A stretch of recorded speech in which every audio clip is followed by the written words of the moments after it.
Hello, everybody. We're back. What is this episode 84 now? Yeah. Wow. We're going somewhere, but we're going. You know? So, welcome to the Seekers Chronicles Paranormal Historians, where the paranormal meets. Oh, no, it's the other way around.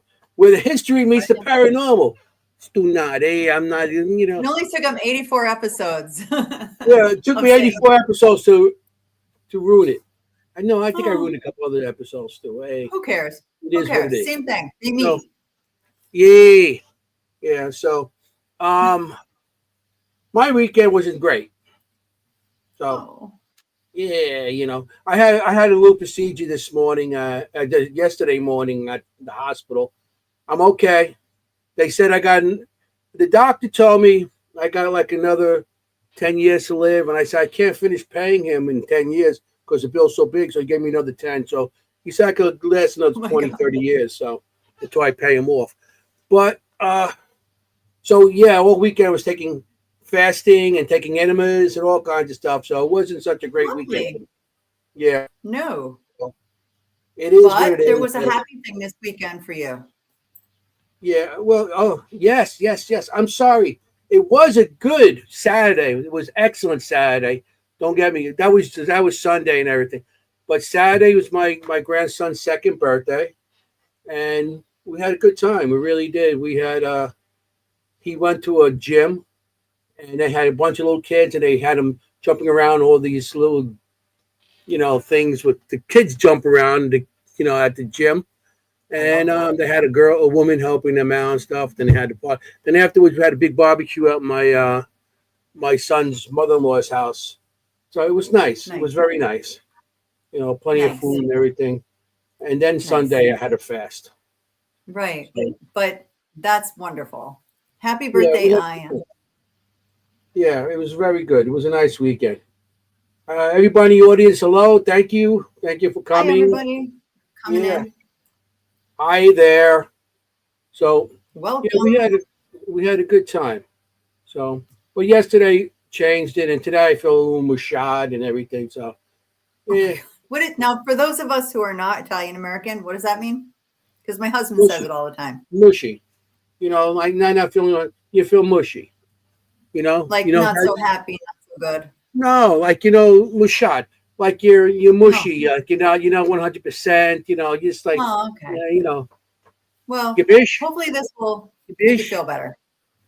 Okay, yeah, I'll be all right. I'm here tonight, so I know a certain individual. Here we go. Had a great weekend because she went with a bunch of people to, what was it? Mid-Orange Correctional Facility, right? Correctional. So Jenny paid to go to jail this weekend. She was in a correctional facility. I was. Yeah, she was bad. They put her away, correctional facility with a bunch of other people we know. So how was it? For men. Yeah. No, it was great. We had a great time. In fact, our guest was recently with these same people, so that's kind of going to be a fun thing to talk about. I went with my dear friends, the Full Moon Paranormal. I'm kind of like the fifth Beatle with them at times. They're full moon, and you're a half moon. Yeah, I'm a half moon. You're a half moon. You're not full moon yet. You have to work your way up. I adore them. So, full moon out of the Hudson Valley. And also Bear Fort Paranormal, Robert and Sandra Bandoff were with us. And Timothy J. Dalton was with us as well. Oh, Tim was there? I haven't seen Tim in years. Yeah. So that was a lot of fun. And we had a really good time. We had the place all to ourselves from like 5 o'clock till 2 o'clock in the morning. Awesome. That's great. Yeah. And look at the big facility. I've never been there yet. I haven't been there yet. Really? Yeah. It's an amazing place. It's an amazing place. We were in the tunnels. I mean, you name it. We really, really did a good job investigating it, and it was pretty mind blowing. Yeah. So always is. Look like I seen you threw me a invite to come in on what do you call it? I guess Facebook or a live. Yeah. We always do lives. Yeah. I didn't get a chance. I didn't see it until later on, because I had my phone when I was at the house. My phone went dead, and I was charging it in the car. And I left it in the car, and then it was like, nobody's gonna call me. And then of course you call me to go live with you guys, but it's the way it is. Yeah. Well, I always appreciate when Anthony comes and watches a live because, or anybody, I mean, especially Anthony, because he's so sharp with seeing things. But anybody really who comes, who's willing to come on and look behind us, kind of thing. We actually at Trans Allegheny had somebody notice a shadow figure behind us. And we were like, yeah, in a live. And we went back and looked at the footage. And sure enough, right behind us walks this complete shadow figure. So it was really good that they pointed it out. We may not have gone back to it, Mm-hmm. Yeah, Trans Allegheny has always been a great. I love that play. Check. So, we might put that on the bingo card. Well, you're the one that brought it up. No, I know. That still counts on the bingo card. I am part of the show. Hey, guys. Hello. Hey, shout out Miami. Yeah, Miami's in the house. So we have a great guest tonight. We're going to learn some good stuff. He's his own designer. He does a lot of stuff, and this is going to be a good show. Really is. It's really looking forward to this. There's a different. It's not even. This is like science, really. Science and the paranormal. What he does, he puts the science into it, and that's what makes it. It's not just the typical equipment with the lights blinking here and there, but he has really data and all this stuff that's unbelievable. So, Jenny, and IT. Yep. IT and ITC. How about that? IT. Anyway. Yeah. So, let's do it. I say we bring him in. Let's geek out tonight a little bit with Mr. Mark DiNardo. Yay! Where is he? Come in here. Where are you going? Hey, get in here. Get in here. Come on, join us. He had a big dinner. He said he's probably like snapping in the back. He's a little shot too. He's a we lost our guest already. When you get pasta that's really soggy, that's mushata. That's mushata. Oh, thank you. See? Okay. That's the feeling too, So after surgery, you're groggy, you like wet pasta. For mine al dente. Yeah, I like mine. Al dente. Don't let my last name fool you. I don't know that stuff. So thank you very much. She's an impasta Italian. Not a pasta, impasta. Get it? Impasta. I get it. You get it? Hey, as long as you get it. So welcome, Mark. Thanks for coming on the show. Thanks for having me. This is awesome. Yeah, we met a while back at the Patchett House. I think it was the first time I met you. Then at the Brickhoff. After that, I think it was, yeah. Mm-hmm. So we investigated a couple times together already, and it was amazing. Some of the stuff that you had out, and I was like, wow. Because I'm a camera guy. You make cameras. You make it. It's like all the stuff you make is unbelievable. So thank you. Thank you very much. Yeah, you to me are making equipment that's totally outside the box than everybody else. And you constantly think outside the box. But I told you before, we're going to say, how'd you get into the paranormal and stuff like that? Then we'll explain all your little gadgets. Yeah, absolutely. I mean, for me, it kind of, I've always been a fan of the paranormal. I start like everybody else. You Saturday night, you're sitting on the couch, you're watching all the favorite ghost shows. I don't ever trash any of the shows because you can get some really wonderful ideas if you just sit back and look at what the investigative styles are. Some of the stuff, yeah. You see Bill Chappell's stuff. Featured on a lot of different shows. I'm nowhere near in his. I mean, he's an engineer. I work in information technology, but I'm really the kind of guy who has a basic programming background and bosses around the guys who can do that deep coding and all the other great things that make this country run. But, so watching the show, was always saying, I could do that. Looking at my wife saying, hey, you think I could? And she's like, yeah, you could do that. But when the pandemic hit, I was home. I was still working, but I didn't have, at the time I had about a 2 hour total commute back and forth to work. And I had all this time on my hands because I would start my day early. I work for a global company, and I was free from like 3 o'clock on. So I started tinkering. And I watched a lot of tutorials online about different things. And really it started to fill time. I mean, I built a bunch of cameras just for basic surveillance, I want to catch a deer running around the yard, things like that, learning about infrared cameras, how to modify cameras, all that stuff. But I did everything from building remote control tanks from the 3D printing them and running them around the yard to making massive air pressure cannons, just to fire potatoes out into the next street. I was just filling the time. When I started considering investigating the paranormal, it's really more from a personal story. My dad passed away from COVID. Around the same time that he had COVID, my mom had a massive stroke. And she declined after that. She ended up dying within a year of each other. And, when my mom was in hospice, I was going stir crazy, because you go to the hospital every day and you're, want to be there. You don't know when it's going to happen. The nurses were saying, you've been here for 12 hours. Maybe you should go home.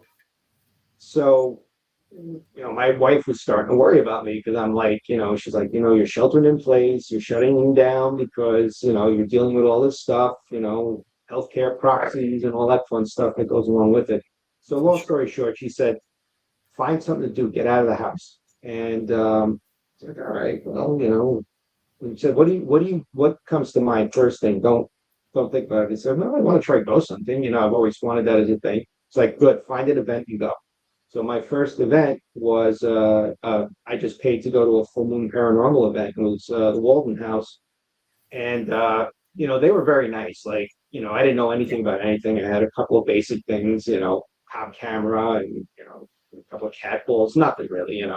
I asked a ton of questions. They shared a lot of information with me. I looked at what they're using for investigative equipment. I had a healthy respect for also, the basic old school tools like dowsing rods. I think they're valid. We've been using them for centuries to find water.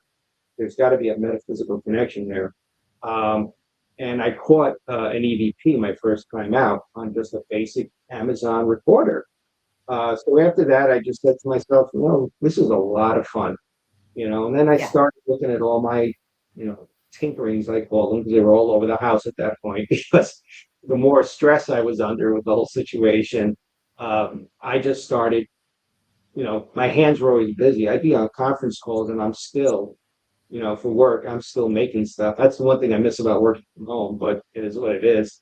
I would have my camera on, it was just above where my hands were, and I'm putting something together. So that's when I really started thinking about, wow, could I really go out and do this, as part of a team? That's where I first thought, hey, we'll just try it. After that, I continued to do some paid events. I ran into Eleanor Wagner at a book signing, and she took me out on a couple of investigations, which I always appreciate. There was a guy out of Jersey, really kind of New York, New Jersey, Sean Flynn. He goes by the name Ghost Cowboy, and he took me through some really cool places. I know Sean. Well. Yeah. So does 305. So does Mondo and the audience. Yeah. And he put up with my eccentricities when I was trying to kind of, I call it building my tech profile. So when I first started, I had these little cheap little Raspberry Pi based cameras. They had a bunch of wires sticking out. It had 2 buttons, record and stop. And they would run for hours in infrared. And then I'd go home and then I'd realize, okay, in my obsession here, I built 10 of these things. I had 6 of them running. They were running for 6 hours each. That's 36 hours of footage. I said, I can't do this anymore. And then from there, I started, refining different types of devices. So, one of the final versions of those cameras are these little basic cameras that I built. These, I used to 3D print these cases. Then I found them on Amazon after doing about 10 of them and getting very aggravated. and all I had to do was upload it wasn't custom. I didn't make it, but it's a camera server. So basically, you create a remote connection. If it connects to the internet, I could monitor this from my house and leave it somewhere with a, I have a little cellular modem I bring with me on investigations. But if somebody said, "Hey, I got activity in my house, I need you to monitor it for 5 days," I'm like, "Hey, yeah, I could do that." Plug them in, put them around the house. They connect to the internet, and I can download the footage and review it. And they're motion activated. You can do time lapse. You can do motion activated. And motion activated with these little cameras, I caught two of my best pieces of evidence so far. One at the Absecon Lighthouse and one at the Collins Museum. I caught shadow figures there. So they work. But the problem is with any software that you find on the internet, this is all free to use. Aside from assembling the camera and buying the parts, the software itself is free, but it's outdated because most of the tools that I have run off these little single board computers. They're called Raspberry Pis.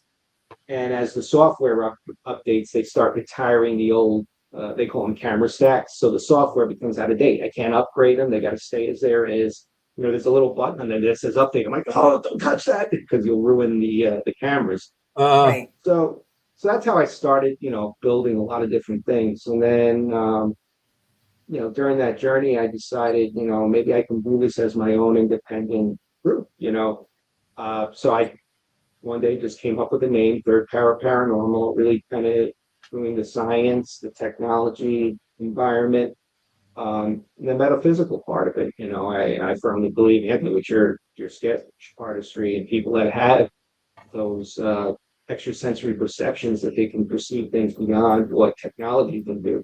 Fortunately for me, my third eye is very closed, so I need some tools to help me along my journey here.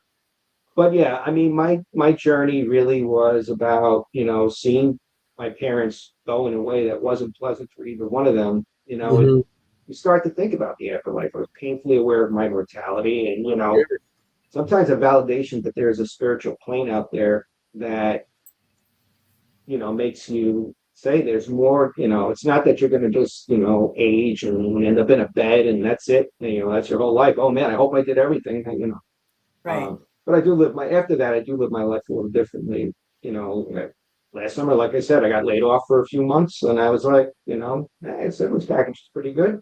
We're going to Florida. So me and the wife, we went down, went all the way down to the Florida Keys and back. But a lot of that is live your life now. Doing this kind of stuff gives me a validation of the spiritual plane that we go somewhere, our energy goes somewhere, and we're not just plant food. I hate to say it like that, but it's true. It's like, is there something else? You're right. Yeah. It makes the world bigger for you. Like it makes it more about more than just you. Yeah. Exactly. We tend to be so inwardly focused on our lives every day and every little thing we're doing. And I feel like investigating the paranormal just kind of opens up the universe. Takes the focus off ourselves. Yeah, it makes you feel not as, focus on death. It gives you that hope that there is somewhere else, or even if we stay here as a spirit, there is something after this. Right. So that's what opens us all. I mean, afraid of dying. I'm not afraid of dying, but what I'm afraid of is missing out on my family. That's what I'd be more, if anything happened to me, I'd be, that's more my concern for my family, not for me, Yeah, so. well, I feel the same exact way, it's, what are you leaving behind, so like my daughter, she's a nurse, she was, she graduated in December, she's a nurse now, and I kind of look at that was, I wrote a couple of checks. She carried that journey forward and leaving her with the ability to have a career. She's got a lot of plans for what she wants to do. She's already doing her bachelor's. I didn't tell her to do that. She let me signed up, So seeing that motivation and driving my kid, it's like, okay, I'm leaving behind the right things, Yes. Right. Yeah. That's fabulous. Yeah, that's awesome. I mean, that's the way I think of it. But with your technology coming, with this stuff coming out, everybody has all these. Now, you got the spirit boxes. You have all these different things with static and everything else coming out, and yeah, you get a voice here and there. I think you're closer to anything. If you got, I mean, the stuff that you're coming out with, it's more. To me, it's more believing than hearing a word on. I know recorders. Yeah, I believe in EVPs because if you get a direct answer on EVP, but it's like see, even the spirit box and all that stuff, still static, and you can't always understand. Yeah, everybody says what it could be, and the first Right. person says what it is. Everybody says, "Oh yeah, that's it," you know. But what you're coming out with is really something that's you know real science. I got to Not help and respect for anybody's technique. If somebody's using dowsing rods. We did the Columns Museum. Like, yeah, I had some of my toys around. Yes, I caught a shadow figure, but Bill Helms was there from Casper, and there was another. I can't remember her name. I'm so embarrassed, but she was using dowsing rods, and they made a bona fide connection to a spirit of a child from one of the local tribes, and I firmly believe that they were connected to it because the answers were very intelligent when they were doing that. Right. In my opinion, if you use a pendulum, if you use a stick and a string to investigate, you feel like you're getting some type of connection, right. have at it. I'm not going to ever say, that's. Yeah. I agree 100%. Yeah. And unfortunately, a lot I of agree. people do that. They'll sit and say, well, this is BS. And are you allowed to curse on this one? I'm really heavily editing myself because of my bronze upbringing. But, Oh, no. people say things are bullshit or, things aren't, Yeah. Hey, I'm that's in a false Queens over here. expectation. You could be Brook. You could be the Bronx. I'm in Queens. What the fuck? There you go. Hey. Yeah, you don't like my Oh, wait. style, Huff on Rule, Yeah, it's about Anthony, now I hey. recognize you. Some of that too. Yeah, there we go. That's how he rolls. I remember one time when I first started, I had caught a plasma ball.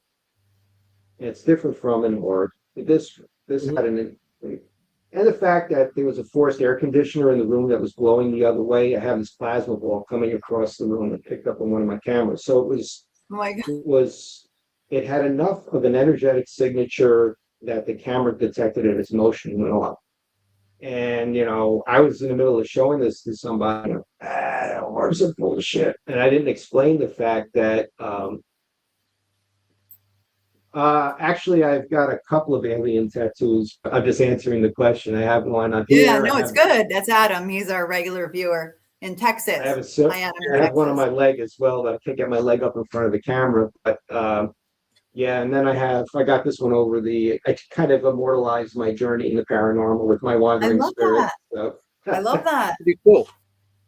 As I get closer to retirement, I'm starting to get the tattoos below my sleeve line. There you go. Yeah. Love me for my brain, not for my tattoos. There you go. So I digress. What were we talking about? Just like I was going to take you back to it because I wanted to know, do you feel like, I personally feel like I agree with you with whatever your equipment is that works for you, that you connect with, that's what you should use, right? Like our co-host here, Kim, she is a medium. She walks in with just her millimeter wherever she goes. She uses it to verify like her own feelings, right?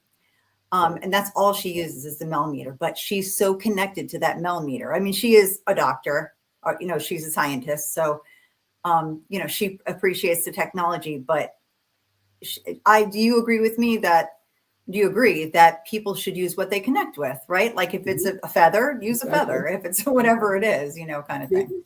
I mean, whatever connects to your body, because it is spiritual and it doesn't matter what it is.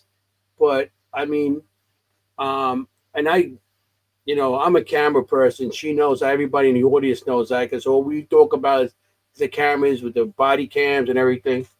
But yeah, everybody, if something connects with you, even if you want to use a Ouija board, if you feel comfortable with doing that and you feel you're going to get evidence or whatever, do it. Yeah. But there's too much going out there right now with fake stuff, and I've been seeing a lot of stuff going on, and everybody wants a rating, and that's I don't sell anything, Of course. But I think it's more about the connection than the rating. Yeah. You know what I mean? Like it's making that connection that's most rewarding. Yes. Yeah, exactly. When you catch something, it's an awesome feeling, Right. 90 Right, but it's about the humanity of it, right? Right. Like, yeah, I mean, you think about the people and the places and what they, to me, I think about what they went through, what life was like for them, what it was like to have, have to have 10 children because you might lose a few, that kind of thing. I think about that. Yeah. You got to have empathy too in this field, because if somebody calls you up and says, a friend of mine actually from Virginia sent me some video. His camera went off in his backyard. I haven't posted it yet because I was still looking at it a little bit, but phoned up and he's like, "What do you think of this?" And of course, there's a sensation. Oh yeah, we call paranormal calling camera. But I did look at it and I was trying to figure out the angle of the light. Could it be a shadow? And this thing is front and center. It's an infrared security camera. There's no shadow that would cast in that direction. So it's the point I'm going to post it out for opinions, and say, hey, what do you think? I'll never say. I say it's incredibly unexplained. I can't, I don't even see any bugs in this frame. This is something that I consider unusual, anomaly. Right. I like to use that word. If you want another set of eyes, you always can send me anything you want. Yeah, I mean, Anthony's so good. He's so good at that. I have to say, like, that's his strength. Like, he'll see stuff that I never would have seen. Because like IR and everything, all you need is a bug to give a shadow. That's what, and or orb or something. It's so much out there that just the IR illuminates it that it looks like it's a light coming back at you. So. Right. That's why I like this behind me, is because it's using combination of things. Millimeter wave radar. It's the main thing that's guiding this little. Plus, I'm a fan of aliens, so I love the graphic. But basically, what that's doing is they used to have Doppler sensors out there. A couple of years back, you walk to a bathroom, the lights go on, you don't see anything around. It's usually one of those sensors in the ceiling. But this is actually geared more for human-like detection. So they're using security cameras. So, this one actually came out of a tutorial I saw online. These guys in Australia host a website and they made like a game out of it. They were using motions to kind of do a Pong thing. And they did have a graphic similar to this one. So I looked at the code, I downloaded it onto one of my machines and I tested it. And it was getting so many false positives. I'm like, I could never use this out in the field. So what I did is I modified it with filters. So I set a range. So I'm sitting behind it. It's not going off all that many times because I set the sweep rate. Like it's like, look, say 30 degrees out, minimum distance 3 meters. And that protects if I'm like, at the Shanley Hotel, for instance, and you're, have a group there, I can kind of narrow the range and point it into a room and make sure it's not reflecting off the window or anything like that. And then I'm able to filter out false positives. LiDAR is a big thing now, and basically it's an infrared laser that's spinning and it gives you a map of the room. So it's hard to see from here. It's on one of the videos I sent you, but it'll have the outline of the room. And in the code, if millimeter wave radar catches something and the LiDAR catches something, it joins together and makes a red dot saying, but it also records video in both thermal and in infrared. So, if there's a temperature anomaly in the room and the camera goes off, old figure, hot figure, I'm going to pick it up. I know the wave radar works because when I first built it, I didn't have a camera on it. It was just the graphic with the little sensor. And Casper had one of the meetups, and I was upstairs with a couple of the guests. We had it out. We were asking questions, trying to see if a response would come through. And long story short, I'm like sitting there like, this thing works. I'm a piece of shit. I'm sure we want to get home. Yeah. Hold my head and shake. All of a sudden, you've been to both of you have been to Shanley, right? So many times. Yeah. Yes. Right. So, on the far end of it, there's the one room like this and then a room like this. So I'm sitting all the way in the back talking to somebody, and all of a sudden you see something come out on the screen. Red one way, then yellow the other way, meaning something came out of one of the rooms and then came right back out. There was nobody close to the machine. And that was down the hallway? You mean like on the first floor by the gentleman's quarters, or? No, upstairs in the brothel. Upstairs. I'm sorry, I missed it. Oh, by the brothel? In the brothel, yeah. So it came out of one room and came back. And we both sat there and were dumbfounded. First, I'm like, oh my God, so my build works. And then at the same time, Right. it's like, and then I'm already saying in my head, I don't have a camera on this thing. So if there was something going on in that room that could be seen and Yeah, yeah. Yeah. so then I added two cameras. The thermal's not on it because it's on my rover right now, but it has a thermal camera that's attached. And also, like I said, an infrared camera. And it's designed, if it picks up something on the LiDAR or on the wave radar, it'll start recording a 15-second clip. Then it'll just download it. That's awesome. Yeah, I mean it's awesome. Yeah, didn't you speak at the Shanley last night? Weren't you at the meeting? Bill canceled it. I don't think I think he was thinking he wasn't going to get many attendees. So Okay. Well, next time then you'll have to do it again for sure. I've presented there before. Armando said he just realized Arnie? Yeah, Arnie. I was just talking to him over the weekend because he saw my that's what he said. rover video. Just realized it was you. Okay, well, there you go. Now you know each other. That's so funny. I follow him on Instagram. That's yeah. Oh, it's Jenny. Sorry. Jenny. Jenny. Hi. Jenny's 305 and Mr. 305 is Mr. Armando. Okay. You know what? Well, I'm listening to the guests sometimes, Jenny, and I don't look at the little prefix. Sorry. Don't forget about our Florida people here. Jenny's always better. Oh yeah, Mondo's doesn't like to hear that, does he? Well, Jenny's are better. Tough. No, Jenny Power. Well, Okay. Jenny's with Y's. I don't know what IEI. That's all right. Doesn't matter. Anyway, I love her. Yeah. So They're good people. I love it. Yeah. So you mentioned the rover. Oh yeah. So one of the videos that I sent over to Anthoiny was, like I've always played. I love RC We should start cars. playing some of these videos because you're talking about these things. Yeah, I have a whole video on how this thing works, but since I explained it, I don't know if you want to play the video at this point. We can just move on to something else. Also, I was talking about these cameras that the software is getting outdated. So I went ahead and I built a whole interface. I haven't posted this anywhere, but this basically does everything that this camera does. But because, and I'm just going to get nerdy for 1 second. These little single board computers, see all those little pins there? Yeah. Right here? Yeah.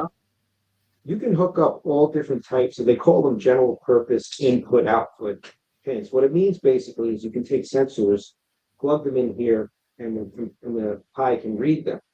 So what this one does is not only does it's set for motion, but I also have the option of turning on. This is a really old project that I just salvaged for this thing to test if it would work. Passive infrared sensor, PIR.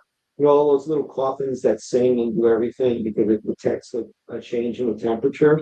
This will actually start recording if there's a significant change of temperature. And then you might see on a lot of some of the paranormal equipment that's out there, that's ultrasonic. So it sends out a sound wave, and then if something bounces off, oh wow, you can math that. You can say, hey, something's usually about six meters roughly. You can go all the way out, and then it'll also start recording a video clip as well. So I kind of am going down that direction because any sensor that I can think of that I can mount on here, I can actually go back and revise the code, and I can turn those sensors on and off if I want to just do straight motion. So one of the clips that I sent to you was when I went with the Third Paranormal on a private investigation. Excuse me. One of the people that are responsible for the location ran out of the room because she thought she got touched, and I caught it. You see her just go flying out of the room because my motion sensor picked it up. That's funny. I seen that one. You want me to play that? Yeah, sure. Oh, I love it. Yeah, so that's me at the end of I didn't even notice she ran out of the room. I was setting up LiDAR on one side and this other camera on the other. And so then one of the ladies from Third Power said, hey, did you catch so and so running out of the room? And I'm like, go back and went through the videos. Yep, here you go. And then there was one video I forgot to send you, but I think Full Moon had posted it. So they saw my camera and they started kind of salsaing out of the room, dancing, and they caught it on infrared as they're doing like a little conga line You out of know the room. something? They posted that. I remember seeing that on one of their things. That was off the LiDAR unit. That's the thermal, So I seen them dancing. They all started laughing. yeah, so they're Okay, messing I with my seen that band. on a video. I remember seeing that. Yeah, I don't. You didn't send that to me, did you? No, Which one? them dancing. No, it's on their Facebook page, I think. I should have sent it, I forgot. If I know that was from you, I would have took it off their page and put it on. Yeah. You know, that was funny. So you, I mean, the stuff you have here is like really scientific, scientific. You know, this is, I think it's really cool. You got a couple. Your videos you send me really don't have any names on it. So, Yeah. That's Well, okay. if this It you want doesn't to do, matter. why don't you do the Rover one?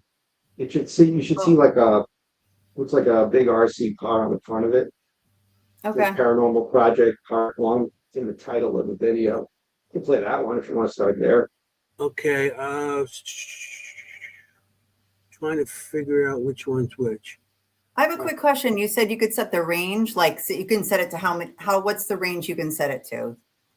This The this one here. ultrasonic, you were saying like, can it be 6 meters? Can it be 12? How far can it go? It's all done in the coding. I think the maximum for one of those ultrasounds, I wouldn't trust it above 2 meters, just a little over 6 feet, 7 feet. It's Yeah, I really a agree. close Okay, thing. that's what I was asking. Yep. They're Okay. Yeah, it they're really, mostly, I agree. That's the problem. Once you get past that. yeah. Okay. But that's what the motion is good for. That's going to be for as far as the camera can see. If something's Right. moving, then That's pretty you can far. pick it up. Right. Okay. Like you Um, could pick up a tree line, something like that. Good. Theoretically, if it's in frame and it's clear enough that something's moving, it'll feel better. That's what I And would it use it also for, this especially with the thermal. yeah. I can use um, it outside too That was because my next question. that's I pretty love cool. the outside investigations. I Okay. won't set it off or anything like that. But when I first built it and I tested it, I went outside. I was in my shorts, just wandering around the yard just to Yeah, see. But I left it out there for that's like how a you do half it. hour, didn't figure anything out. But the idea is, anytime you see some type of shadow figure, it's human Yeah, like. So may as well use that's how you something do like. it. Okay. Mm-hmm. All right. I'm not sure which one's which. I'm going to play this one. I see a white screen, and I mean, these are this big on my screen, so they're really Oh, okay. tiny.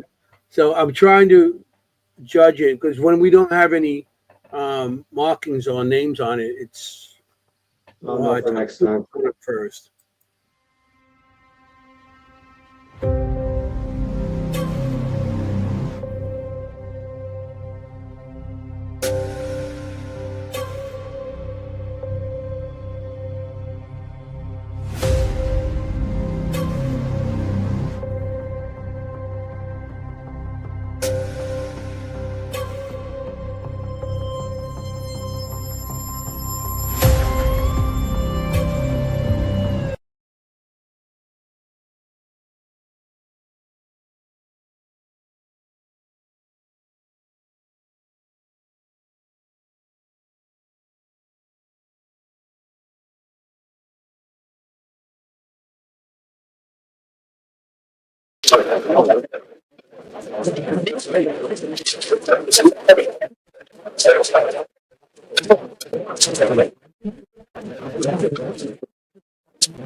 So the interesting thing about those voices at the end of that clip is that isn't an open microphone. That's kind of similar to what the digital seance experience does. They use some type of tone or pulse generator, and Yeah. they're extracting the voices. The way I did it was I didn't have all, Ron's setup is very sophisticated, way more sophisticated. And if I had the time and I was just dedicated to like EMF work, I have a prototype in progress that I'm trying with Radivate microphones and all of that. And I've gotten some pretty scary responses, especially when I'm sitting in my house. The problem Lovely. is there was a little kid that came through one time, went, hello. And I played it to my Oh wife, boy. and my wife's like, where did you record this? I said, about 5 minutes ago here. She's like, you really have to do this in the house. Um, but that system is very, very, it's very, I'm probably going to post something about it at the end Well, of the Ron year when doesn't I use. perfect it. They don't use microphones. Nope, it's a closed loop sound Yeah, it's a generator. closed loop. Yeah, Yeah, so no not a no microphone. open microphone. And it's Yeah. not even a close. It's an open loop. It's a generator, a white noise Yeah. generator. That's all they got. Yeah, Yeah. Right, so the filter. way when I first started playing around with it, I found there's a service you can get online. I don't mind sharing it because anybody can try this. It's called Crisp.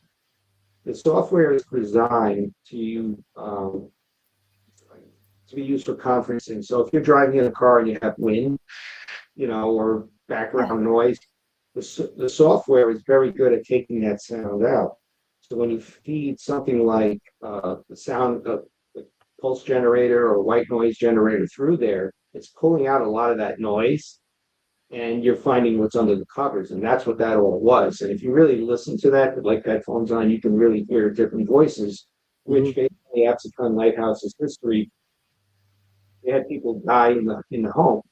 That little figure that I caught, there were reports of a child. My wife felt like something touched her hand when she was sitting there, and she felt like it was a child. Yes. And but getting back to that app, all I did was I took my laptop, I plugged in the sound generator low, I ran it through the conferencing app through Audacity, and I was starting to get voices. But it's very cumbersome, and you have to use the internet because it's a big AI model that you have to do it with. But if anybody wanted for fun to set something like that up, you get voices, and it's pretty eerie.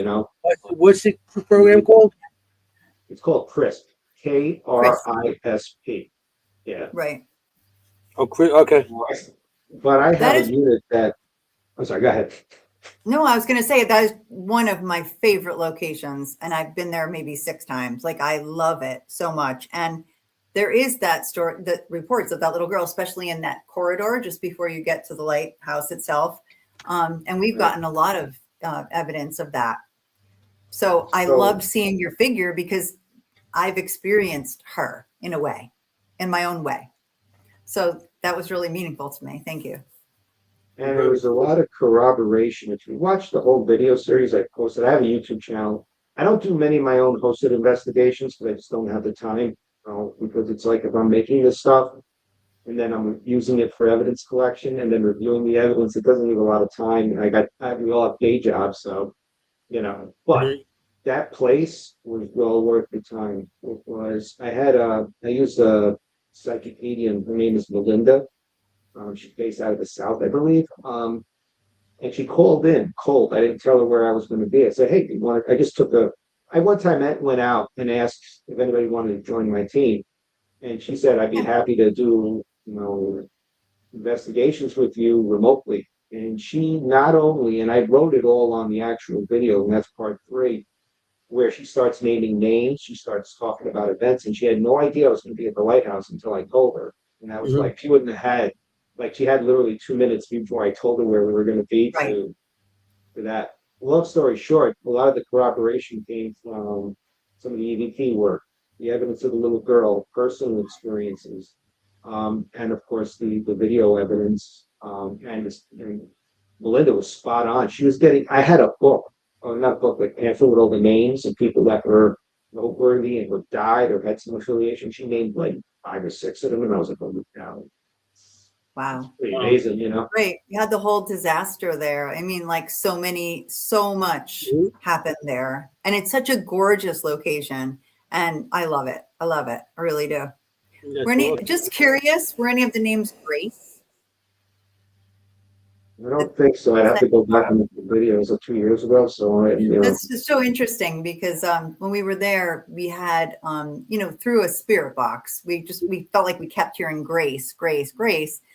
And then this is one of my favorite pieces of evidence. We shut the spirit box off, and on my body camera was still running, and it was like, Grace, did you hear Grace? Did you hear Grace? Turn it off. And then on my body camera, you hear the EVP, Grace. It was like, wow. Like, because we're like, are we hearing Grace? And then someone says Grace in an EVP, like, wow. Okay. Yeah, well, that's definitely the spirit of the little girl there. And, a lot of terrible things happened at that place. Like, even when the victims were being brought there from the boat disaster, they were being filched. Somebody was going in and stealing their money. And that person has a tie to that. And they say maybe his spirit is around because of the guilt he had, all of it.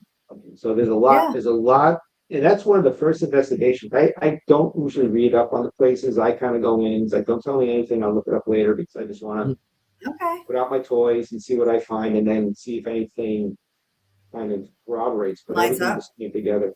That was probably one of my favorite investigations I've ever done. That and the Columns Museum. Columns is good too. Do you feel that now that you're starting to do these investigations and stuff, that your abilities might be opening a little bit to some feeling? You might be becoming like more and more like a sensitive that you're going in? Because I know people that have scientific minds usually keep close to it and they just want to go the other way. Like somebody I know next to me. He's talking about me, but okay. Yeah.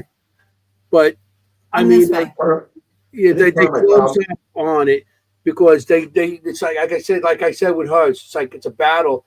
Science tells you one thing, and the paranormal doesn't make sense to anybody in the science field. But do you feel that you might be opening up a little more to, not as investigator, but as more sensitive to the paranormal with spirits and everything?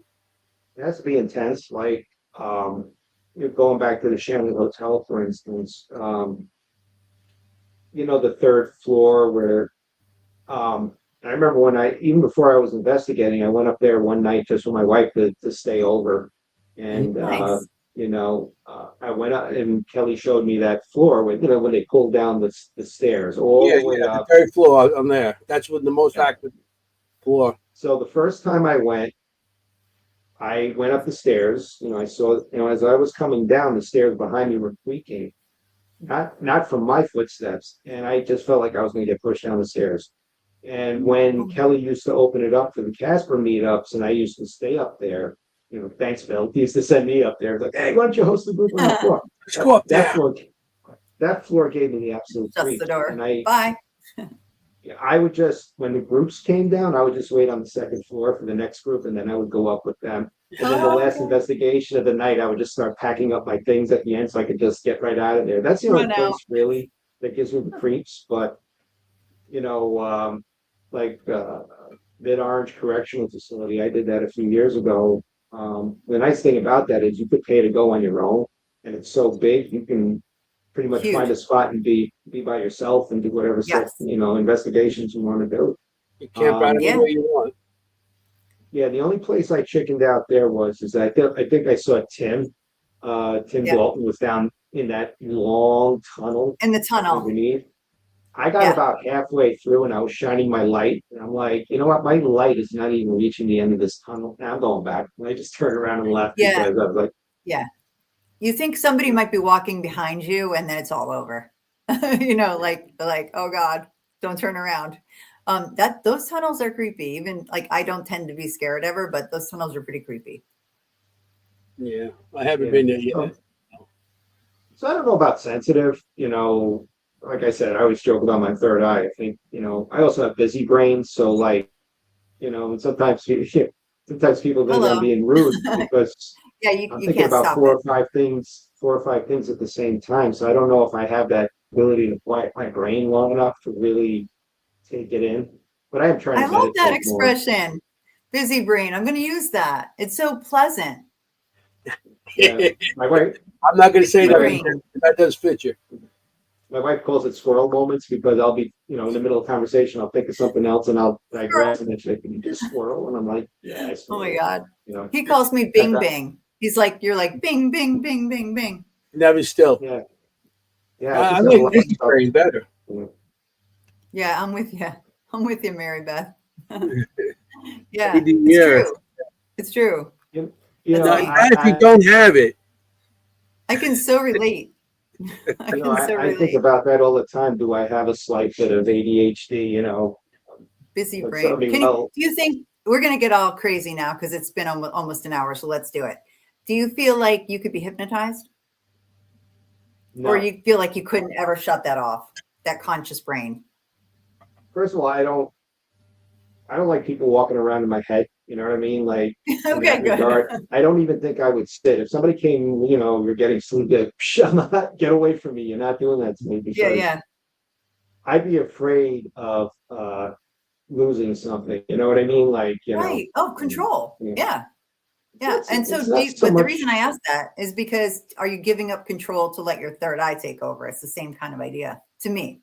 Letting go. I mean, like when my dad passed, my dad was a very type A personality, on the plus side, kept me on the straight and narrow and off drugs and all that stuff, especially growing up in the Bronx. I mean, you know how it is in the city.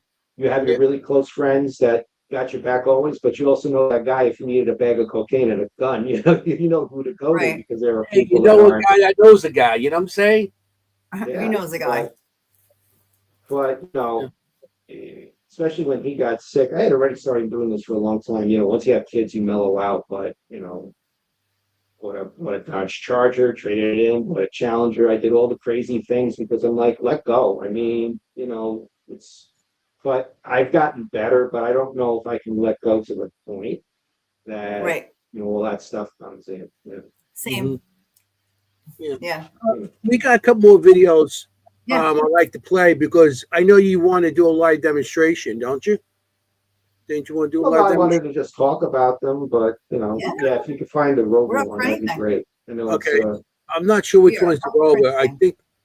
I'm not sure. So you got one that's 44 minutes, one that's 57 minutes. And you got one that's 21 minutes. Let me see.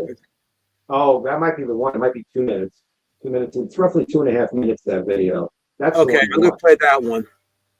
Okay. Okay. Here we go.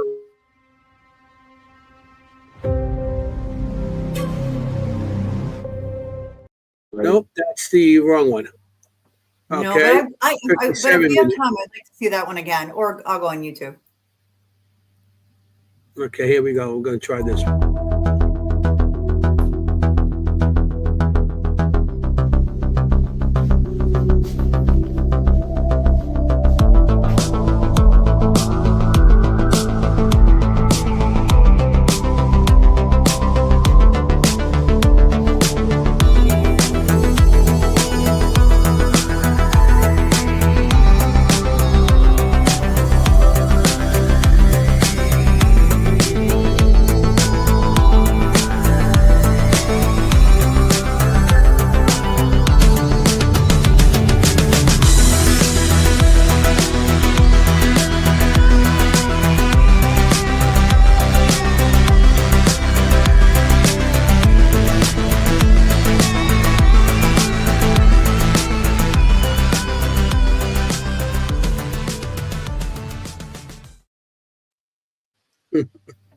I summary of how this thing works. At least you get an idea of what happens on the screen when it detects something, both LiDAR and with the other with the wave radar. That was good. I agree, Mary Beth. Sweet. Very cool. Very cool. Very cool. You have one here, 44 seconds, 44. I'm going to play that next. And play them, I'll talk through and we'll get to it eventually.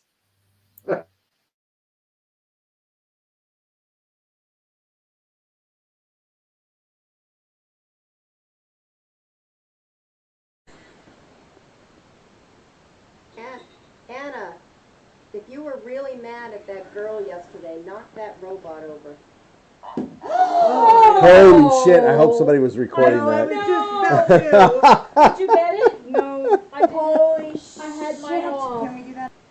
Can you knock it backwards, Anna? If you were really upset with that girl yesterday, and I don't blame you. Oh my. Did it knock over? No. That's That's cool. actually that's actually a fun clip. So I know. I can't take any credit for this. So one of the ghost shows, somebody was using it. I said, what the hell is that little robot? And they were getting responses out of it. I thought it's really cool. And I've used it a few times at the Shanley Hotel. You can go on eBay. They're called MIPS, MIP. It's a little child's robot. Now, I what's have cool it. about it is, I have you one. know? Yep. Yeah, I brought them up there. The Full Moon girls started buying them. I have about 10 of them. I just kept buying them on eBay one day because they were really I love sweet. it. But the secret of that robot is that it's got 2 infrared sensors where the eyes are. So if you go like this, or if your hand goes away from it, it'll go right, it'll go left, or it'll follow.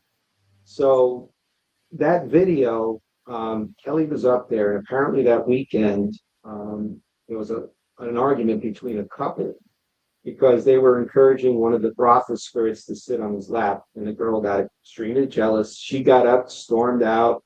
He stormed out. They had an argument in the parking lot. So Kelly was recounting the story to us and then asking Anna how she felt. And all of a sudden the robot gets knocked over.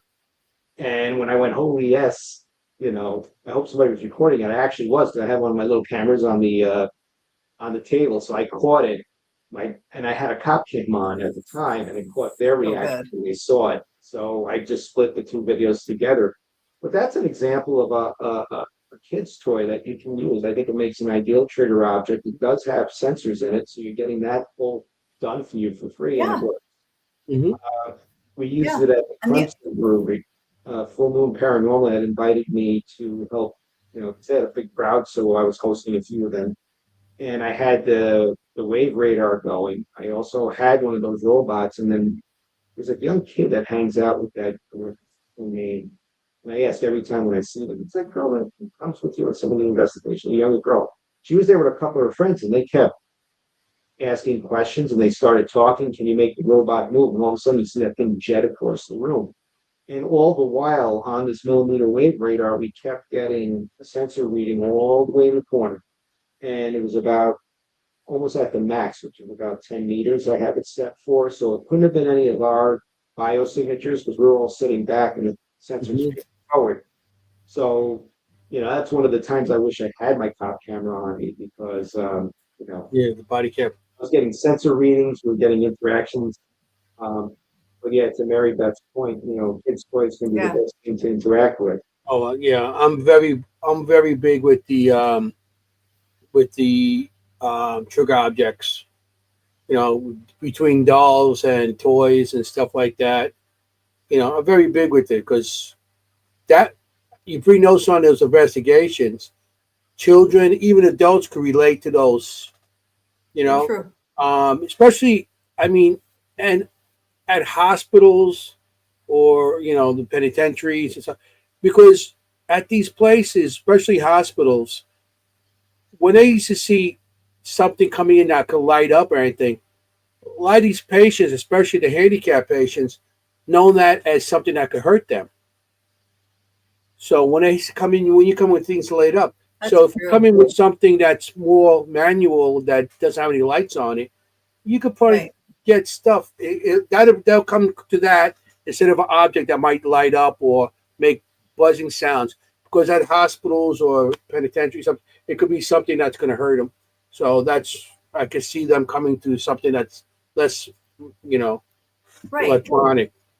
I brought a yo-yo over the weekend and jacks, and it was so popular. Like it really worked. A wooden yo-yo and jacks I bought. This is my bell. It worked great. I'm sorry? This is my bell. It's not connected to anything. No, it's if not. If this rings on an investigation, You're going to see Anthoiny run. I would take this as more of a trigger, as Yeah. Right. and something Like had some kind of electronic timey. batteries, or Right. oh, here we go to another bingo thing.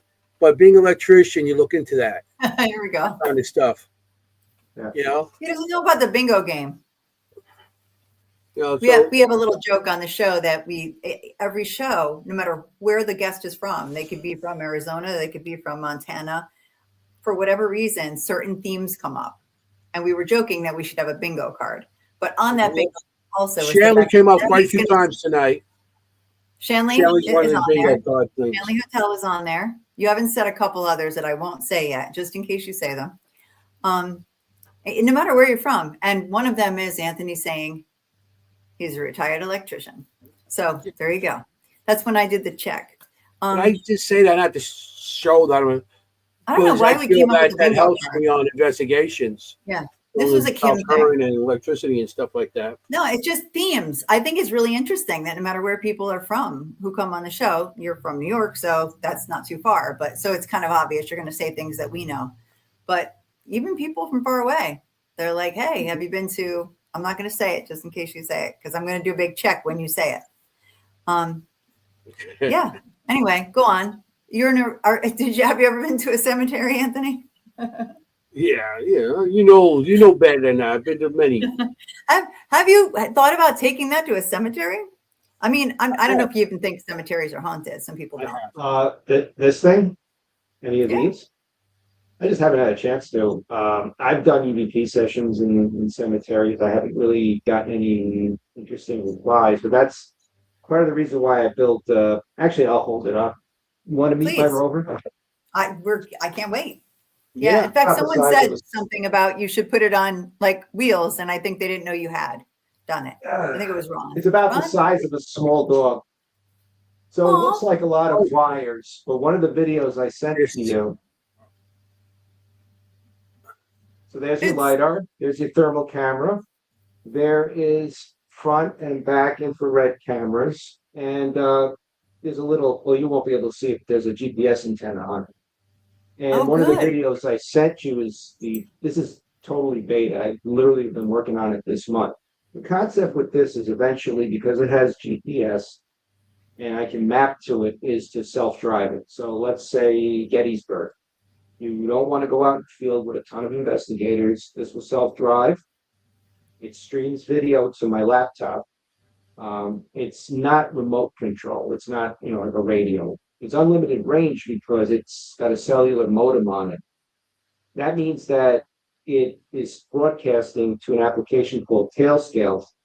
You set a VPN tunnel on your computer and you can control it from anywhere. I haven't tested it yet, like down the street, because the other day when I was driving it around, there's a little bit of a lag in the video when you look at it on the computer. So I'm getting a live video feed. So what happened was I was driving it, I wasn't paying attention, and it rolled out to the street. The only reason I realized it was in the street because I looked I have little pop-up boxes, so I popped up the GPS radar to see where in the yard it was. I was like, holy shit, it's in the street. And my street's very busy, so I had to run out of the house. I was sitting on the couch with the computer playing with it. Ran out in the street, grabbed it before somebody could run it over. It was really, I told my wife afterwards, she was laughing. She's like, you got to be careful with that thing, Yeah, you know what it's on right now? It's on a rock crawler, a radio controlled rock crawler. And there's one of these boards on there that's the brain. And that's what's controlling the movements. So basically I have a game kit on my computer. I'm connecting to my local internet. The rover connects to the internet through a cellular modem, and it's providing a video feed. So I'm back thermal.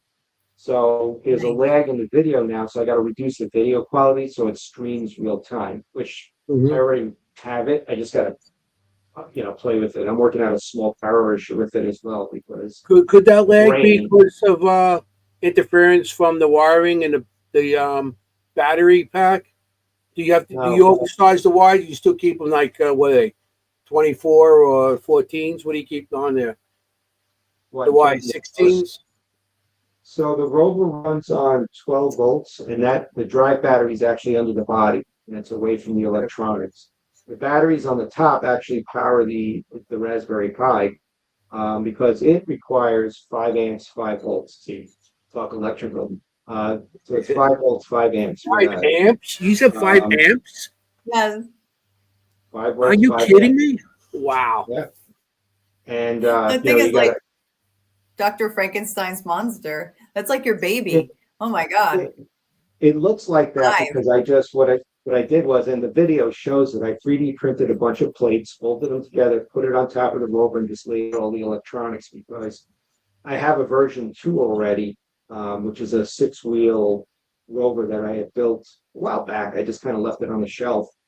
But it's got dual shocks per wheel. It's very smooth. You won't get a lot of jitter. But for testing all of this stuff out, I just needed like a flat surface that I can roll around, put on the Yeah. electronics, see what works, what doesn't work, So, but the idea is this thing will have self-drive mode. Like I could just set a waypoint on it, send it out. It'll sit, record. We'll have ears. It's going to have audio input. I might put a little parabolic microphone on it if I can fit it. But the idea You is know that's going to, evidence. that is not only just be for the paranormal. You could sell that to some, I mean, the prototype, you could sell to some kind of guards or security company, and I they was could gonna. put that out there at nighttime instead of having dogs or security guard. You put that out there, and that'd drive around. That could take over for a security guard. You'll find videos online. China has a version of a robot that kind of goes around.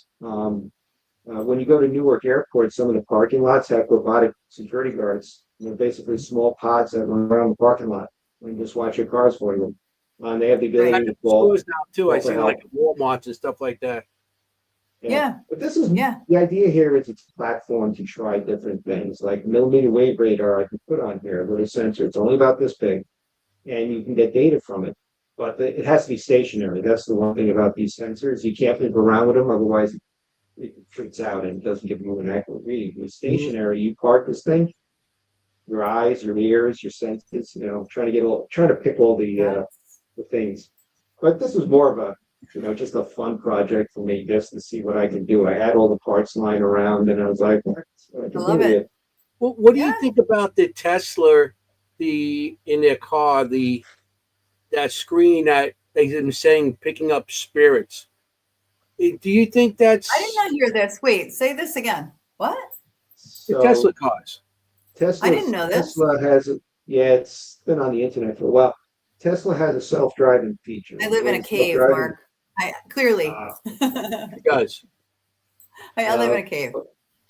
But on the Tesla has a self-driving feature, and there are sensors in there that can detect, obviously obstacles on the road. It keeps it from crashing into walls, even though I would never trust it because I'm in the IT business, and I guarantee you there's millions of lines of code written offshore, and you never know what bug is in there, because they're under pressure to produce. So, right, good to know. Plus, you should drive your car. Yeah. Okay, gotcha. Your hand should be on the wheels. It's like AI. Always. You always have a hand on the switch because you never know what it's going to do. But and you have judgment, like that human judgment. Right. Anyway, go on. Sorry. The human brain is the most. Yeah, but to your point, the human brain is the most sophisticated computer. Yeah, you're never going to replicate. Well, AI is coming pretty damn close, but better your hands on the wheel. At least in my opinion. No, you're never going to replicate love. So, what do you think with is that really picking up spirits, or it's just some kind of anomaly? It's like on the SLS or whatever. It's just trying to figure out certain things. It's just scanning, going along, and whatever it might be. So to Mary Beth's point, the XLS on the phone. I've tested them with GhostTube and a couple of the apps, but they're prone to errors. Like I used one time just to play around at a location, and laundry was being picked up as a figure or a hat rack or a tall lamp. It's really situational awareness. If you are down a hallway with nothing that has that skeletal feature that an XLS camera will pick up, there may be something to it. I mean, I have one. I got mine. I built myself. Basically, all I did was go out to eBay. I bought the Kinect. You get the later version, which is what we call an XLS, because the processing of the images, the skeletal stuff is all done within the unit. So, you can just plug that into a Windows tablet, Windows 11 or better, and you download, it's called an SDK, but it's Microsoft's software suite, all free. So if you have a tablet that's strong enough, the whole project with batteries, maybe a bunch of $200, and you can use that software. And the interesting thing about the XLS when you do it that way is when you play back the recorded, it's not just a movie clip or a video clip, it's actually the sensory data. Like you can play it back on the Windows application, you can move around the video because it's 3D. You can run the black and white feed, because most people don't know this, with that XLS Microsoft Kinect camera. It's got a wonderful low light infrared camera on it. And it's great even if you didn't want to use all that stuff and you just needed a really good camera to point into a dark space. Great resolution. Right. But the phone apps, don't rely on them because they are prone to errors. And the technology in the camera on the phones is not the same as an XLS or the Windows or Microsoft Kinect later version. The second version of that camera is what you want, not the first version. Look at the second generation. Right. Second generation. Yeah, because Right, I still got the first generation with the and it maps out a lot of stuff that false positives to me. So plus the batteries don't last long on the tablet, so that's why I don't carry it anymore, because you're carrying it and then all of a sudden it dies on you mid.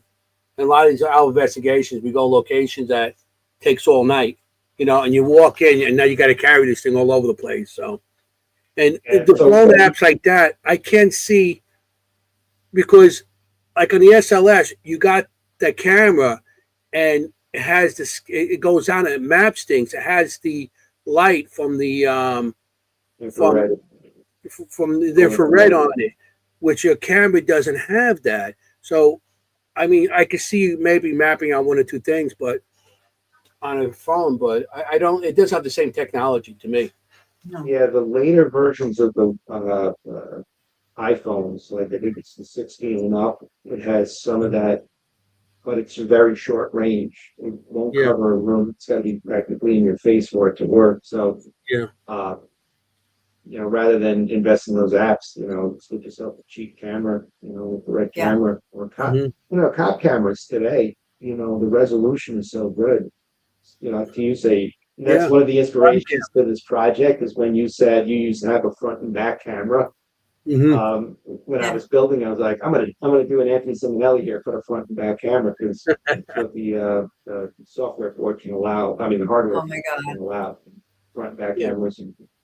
But there's going to be a version of this that's all self-contained and looks pretty, and it's also, I can't drive this thing around in the rain because everything's exposed, but I'm going to put a cover on it. And that was my next question: is how do you make it weatherproof? How do you make it so you can send it into the tunnels? When it's wet, when it's mold, does that affect it? I mean, how sensitive is that? The electronic moisture, humidity, things like that. So moisture, humidity, humid day, not so much. With rain, I would have to create a cover for it because, some of these electronics are not meant to be outside. But the idea for this is, if you want to, your cemetery example, I want to try that one of these days. Sit in my car, and map it out and watch it follow the road in the cemetery. Number one, less of a chance of it getting run over, and number two, I can really test how the self-driving is going to work. So it's really, I like to call it a concept platform. In other words, I'm working out the technology, coming up with the software that's running behind the scenes, the application, and then from there, when I can think up to put on there, I can just keep adding, and at the same time. So I have a set of wheels in my basement. They're about 8-inch wheels. I'd imagine in a year, the final version is going to be a legitimate, like the one that lands on the moon, huh? Oh yeah. Like they land on the moon. The rover that they land on the moon. Yours is gonna be that big. It's gonna be like You could probably sit in it if you need to. Yeah, I would say if I'm using dogs, like I said, it's about the size of a small dog. This is about as heavy as a French bulldog. Probably the final version would be a Great Dane. You know, Yeah. Really? That big? Yeah, I mean, I would to say cover it, no, you could do too for the cover. I know because I have a full production camera, and they actually sell covers for the rain for those. right. So maybe you could put something like that on, because you don't want to make it any heavier than it is. And like you said, electronics. Some of the electronics, in moisture, not supposed, even cold or extreme heat could destroy it also. So Exactly. you're gonna have you're not gonna be able to use on everything that you may, like out in the desert or in like in the winter during a snowstorm or something. You know. The idea for this is, I mean, first of all, I wouldn't want to bring cameras out in the rain anyway, even if they were watertight, because the reflection Yeah. off the rain will cause interference. You're not really Right. going to get anything too clear. Um, you know, big warehouse or a big facility, I could run this thing around outside at like a grassy field or a cemetery or any place where I don't want to wander myself. Or, a lot of people with urban exploring, if they want to go up on a property that they're not supposed to be at, like Letchworth, you can go around the first floor with this. If you drive right in, it's a Yeah. So Yeah. that's my thoughts. Yeah, I was going to say that.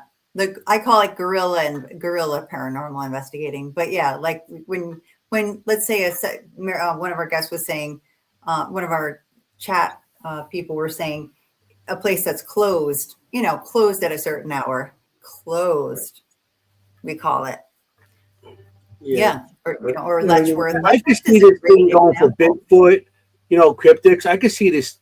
You're opening up a new field for everything there with this. Can you imagine? Bigfoot picks it up, looks at it, checks it out. I mean, but I'm just saying he could probably do that. I mean, you could do it at nighttime because you have the infrared on it. You got the infrared and the night vision and the thermal. You got all that stuff on it. I can see you going for the cryptics. I can see you going ghosts. Locations, you have to look at the sky for UFOs or something. I love it. That's the idea here.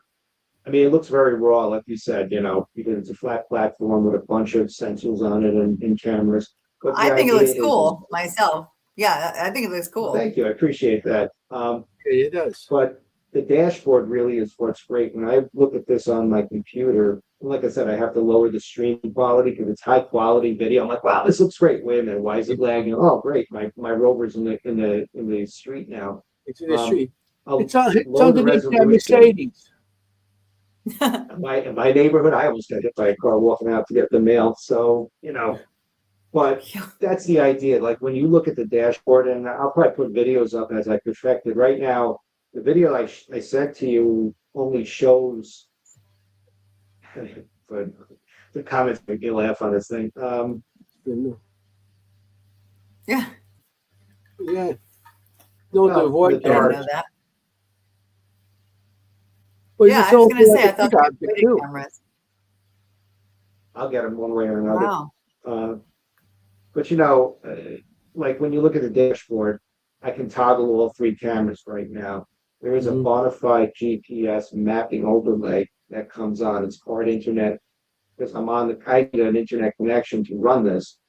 So I'm overlaying the GPS position on an actual map. And it's funny, like I was running around the yard, then I'm looking at the GPS data and you can see all the circles I'm making as I'm going. All of that works right now. So, it's that's really cool. Yeah. The other great thing is it can take pictures, it can record video, that's all done already. And I can download them. If I plug this thing into my router at home, it comes right down onto my computer and I can review anything that I record. So right, which is huge because it's not always the case, right? Like, especially how in the much early noise does it make when it runs? Because you could do EVPs on it too, Well, it would be at a standstill, right? Like when it was actually doing its recording. Yeah, so because when you can see the motor and stuff. Because I used to build remote control cars years ago, and the servos and all that. Anything that turns, you got that little noise, and the motor itself, that can interfere with a lot of give you false, positive on the audio, or contamination, a lot of contamination, and the bouncing if with the cars and stuff. So plus when it's running, plus it's gonna bounce, you know what I mean? Because I have to make it enough that it can climb up little rocks and things like that. The idea is it's gonna sit stationary, and that's actually part of the code I'm working on right now, is that it's gonna be like a loiter mode. In other words, when it's driving, I just need the front camera to see where I'm going. You know what I mean? Before I institute the self-driving, which is gonna be a bit of a challenge. So I just need that front view to get me to where I'm gonna go. It stops. I can turn the cameras on and off. I can stream all 3 cameras if I want, and then it's going to record. And it's also going to have audio as well. So I got a suggestion on something that you could do. You have your recorder, but you have another recorder that could ask questions. And you just have the rover just go into a location, and one will ask questions and see what you could catch on the other one at the same time. So there's no physical, pre-recorded questions. There's no physical anybody there. So you could go and have a question, one recorder that's being played, and one recorder that's going to record. And so there's no physical person there. So I know locations that I've done, like the Hinsdale house. What we did was we put all our equipment inside the house. I put speakers in there, and I sat outside with a wireless microphone, and I kept on asking questions and stuff like that. And we had recorders all over the place. And the one question I thought this was, I'm like, okay, guys, how do I get out of here? Can you bang and get me out of here? And one of my guys on my team was in front of the building walking with his son, and he heard somebody banging on a window. Oh, good. So to me, a lot of these places have more activity when there's nobody there. Or it's quieter, but could you also project your voice in using that? Like, I mean, we're already adding more stuff to your thing that you don't need to add more stuff to. But I wonder if you could have a live. I was planning to do that because since it's a streaming interface, kind of like a web, session or a web meeting, there's no reason why I can't project a voice for a speaker, a small speaker, and wait for a reply. The other thing you can do too is you can pre-record, you know what I mean, and just play it. It's essentially the brain is a computer, so you can store files on there and just have them, speak. But I do have a project that's going to come out in the future. This one I'm keeping a little close to my vest because it's a combination of a lot of different technologies, but I'm making something that's going to be interactive, even those little robots that, we're playing with, the idea is I'm making something that's going to be a lot larger scale, interactive, designed for inside investigations that you just send it off on your own while you're investigating another location. I don't want to say too much more. That's fine. That's really cool.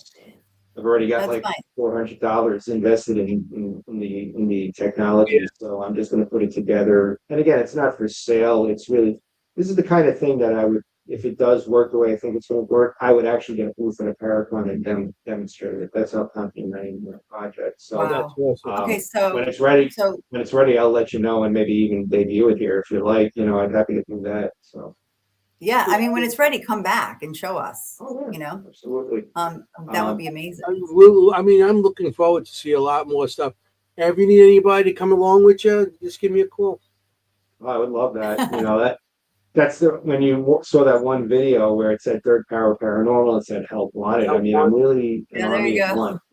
When I went to Absicon, I called up people I knew who were available, and we all got together. But if I can get a couple more people, yay! But it would I do. Number one, I don't like to investigate alone, and it's not because I'm afraid. It's because you go someplace and something happens to you. Who knows? You know what I mean? Especially if you're doing a little urban exploration. That's the way to do it, Mark. Like you do it for you, right? You do it for your own exploration, your own curiosity. I understand what you're saying. I mean, I don't like, because I've been in locations where by myself in an abandoned building and stuff, and you're walking around and you just think, well, and you're looking and the ceilings are falling, everything's. I'm like, I could fall through this floor. Nobody knows I'm here. I could be here for a long time, and Oh nobody. yeah, Yeah. Letchworth yeah. Village, Like you're not Penhurst. supposed yeah, there too. But Letchworth too, you're not supposed to be in there. So Pop would No. potentially plea out, what the hell are you doing here? And if he's having a bad day, right, give you a nice ticket. But at the same You're not time, you walk supposed to around be in that place. Yeah, who's going to stop? There's like 5 different ways to get in. But at the same Yeah. time, there are open elevator shafts there, and the concrete is falling off the ceiling. If you get hit in the head or something, you fall and break your leg. Nobody's going to know unless somebody hears you. That's right. 100%. That's a horror story right there. Yeah, that's really bad. So I agree. Yeah, I mean, definitely. We were just at Penhurst a couple weeks ago, and Anthony and I were in the God, I can't remember where we were, but it was so bad that we were actually saying, I don't think we should actually be here. Like, I don't think we should be in this spot. Holes in the ceiling, and it was like, it was wow, really bad, really bad. So it's. I was like, I'm not pulling you up if you fall through the floor. Yeah, well, I'll be like, nice knowing you, Anthony. Just like come through on my spirit box. Jenny's so light, you wouldn't fall through anything. Oh my God. She just floats over the floor.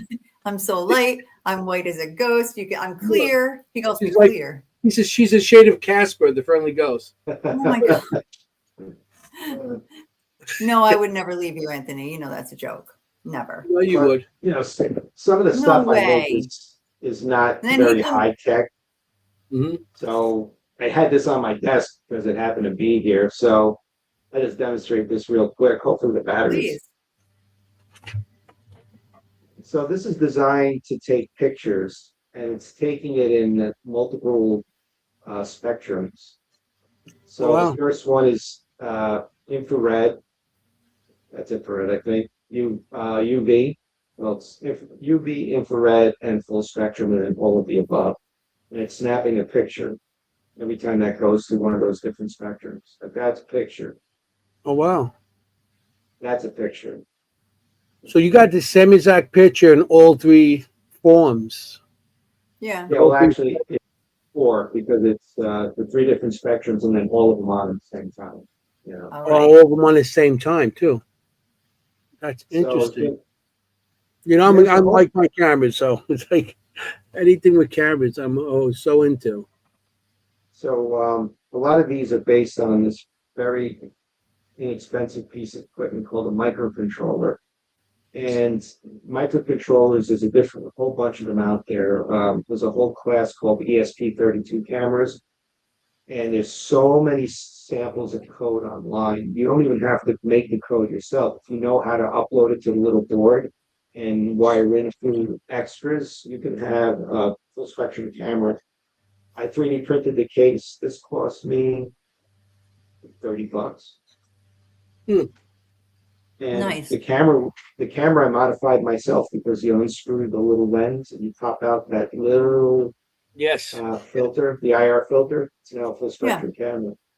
I've done that with GoPros. So good idea. I have an old GoPro, and I'm like, I really should convert this one. I'm not using it. If I break it, it's really just going to kill me. Yeah, it's very easy. Just got to screw off the lens and just pop that out, and then you got to put the lens back on. But you got to make sure when you put it back on, you're focusing the camera, and then you got to put a little glue on to keep the lens back together. To get it out, what I mean? I make it sound easy because you have to cut it with the razor, to get the old glue off to get the lens out. Yeah. Yeah. But I made about 4 or 5. I got full spectrum GoPros, and I also got a night vision GoPro, which I actually bought, and that is still good. And it's funny because, like you said, when you come with all these cameras, there's more stuff to review. Oh yeah. Right. And I used to go. I used to go with like 8 cameras. I had a DVR system. Then I had the cameras, and you're getting so much hours. I had this at the Shanley the one time. I had a DVR camera on the 3rd floor. I had it on all night long. And I got there. I turned it on about 7 o'clock, and the next day I left about 10. So I went up there about 9, broke it down, and then I left. So I had 7 night time to 9 o'clock the morning. All right, that's 4 cameras. Besides, I had cameras out, night vision cameras all over the place. So I had like 8 cameras. So you have like 36 hours, 8 times. Of looking at a chair. You know, that's the problem. You're looking at Hinsdale. You're like looking at the chair in the basement. No, that was no, it was the chair. It was the doorknob. Okay, but the doorknob. Okay, yeah. So at the Ritz Theater in South Jersey. Well, I had that. I did that at the Chili Pierce house already. You did that for like 4 hours looking at a doorknob. And the closets and stuff like that. But like you said, there's so many hours and there's so much time in the day, and I'm not a computer person to sit here all night long on, sitting here. Yeah. My body's not made for that because I end up cramping. If I don't move after that, I become like a mummy in the chair and I can't move no more. Made for speed. But Mark, you were mentioning motions, like motion sensors. To me, motion sensors and voice activation saved my life. And that's what these cameras do. If it sees motion, yeah, exactly. Or it detects something, because then I get a small clip. It's easy to review. Right. And if I know, if I run the clip and I know it's a bunch of the people that I was investigating with next, I can just quickly scroll through them and then say, oh, the camera went on by itself. What's there? And just investigate that clip. Right. Saves so much time. I used to do that too in the beginning, but I didn't know about motion sensing and all that when I first started. Hours of footage. I'm like, okay, let me increase the speed to 4 times and watch it that way. And even then, Can I ask a personal favor of you as an investigator, like to talk to me about the perils of using like a Ring camera? What are the downsides? In the paranormal world? Yeah. Mm-hmm. A lot of people are using like their Ring camera to catch, paranormal activity. Or is that a good thing? Is it a bad thing? Like technology wise? I don't think it's a bad thing. Like I said, my friend was his. I think they were Ring footage that he sent me, and it's this weird ass thing floating around in his yard. It's a shadow, and it's really compelling. The resolution on those cameras are great, and if you don't if you don't really know how to put together your own systems, then there's nothing wrong with bringing a Ring camera to investigation. The only downside is like, how does the mechanism work? So I have security cameras on my house. The footage doesn't get stored on the camera; it gets stored to a little box that's like on a hub. Yeah. All cameras connect wirelessly to that hub. It records the action and sends it to that. But if your camera is self-contained, the storage is there, like a little SD card or internal storage, you can plug it into your computer, then why not? Save you a lot of time. Oh, great. You just got great. Yeah, you just got to be mindful of what the system does. It has a home base, they call them. That's where all the storage is for the camera, and all the goodies, and maybe not, because then you have to set up that home base. You have to have a wireless connection to that home base. Right. But if the camera, and also you got to watch out if it goes to the cloud too, because then you need a cloud subscription on some of these cameras. Right. But if it's one of those lower end cameras that has its own internal storage, you just flip it on and it just records motion. Why not? No, I agree. I mean, what about distance wise? Like it's, say, okay, this is a real life example. The other day, we monitor rooms in my mother-in-law's house when she's not there. Right. So like we just have the cameras on just in case someone breaks in or whatever. And so the camera will go off very infrequently that there's motion in a bedroom, but and we watch and there's no motion. Like their sensitivity must be pretty high, for motion. Or there's a ghost. I don't know. Like, I mean, I'm not saying that, but I'm saying shadow. Car going by, long as shadow from the. That's what I'm asking. But I mean, we can't see that shadow. That's my point. How far does it detect? I'm sorry. I'm just like very interested in these cameras now. So I have a Eufy camera that covers my driveway, And if somebody's walking in the street, I can lower the sensitivity on that camera so it doesn't go off all the time. You know what I mean? That's what I was asking. Okay. So some of the So, cameras so you also have to have hit a a sweet spot, basically. Yeah. Do Just you like want to in, show us in back of you? Do you want to show us? Because I don't want to run out of time on you. oh my gosh, yes. Do you want to show the I don't know what you call it, the unit behind you? this one. Yeah. Well, The we other want to one, bring it up a little the one closer. with the what's your the one with all the infrared and That was that video we put up, but yeah. Right. Yeah, that was a really good video. It was very clear, to understand it. so hold on, let me just raise the camera a little bit. You can see my Godzilla collection that I've been there. Right there. Okay, so this spinning device is the LiDAR sending out an infrared. Mm-hmm. And what it's doing is it's reading the entire room. It's making a line on the back of the sensor, and it's looking for boundaries of the room and any motion that's in it. So This it's is the scanning the actual whole camera. room. Yeah, it's scanning 360 degrees. Of course, I have a lot of stuff behind it, so really it's the way the visual on the back, and I'll turn it around in a second. So it's like It is actually 340, 320 because you got the stuff behind it. right. Because you So, can record it with some behind. so this camera here is the actual infrared camera. It's got two little infrared eyes on it, and the camera's in the center. And I have to give it an eye test when I buy these things. You get them from Amazon. You have to. I'll hold up a magazine and I'll tune it like this, with a live view on the camera. This is the actual millimeter wave radar sensor right here. Wow. And just turn it around. Look at all these. I just don't want to break the lighter. It's up to $200 right there. No, you don't want to break anything on that thing. The rest of it I can rebuild, like the case and all that stuff. I printed all this stuff, so that's easy. And that's the That's sweep cool. that's going on. So I don't know because I'm pointing it. You see the lines in there? That's the LiDAR. The little red I dot. see it. That's me because my head's right next to the sensor. Normally when I use this thing, it's about 3 feet in front of me. And then I set a minimum distance so it Yeah. filters out any. But you see the red dot right there. And that's where the LiDAR and the other sensors are converging around my head. So that's the same principle. This can go out about, the maximum is about 10 meters on the millimeter wave radar.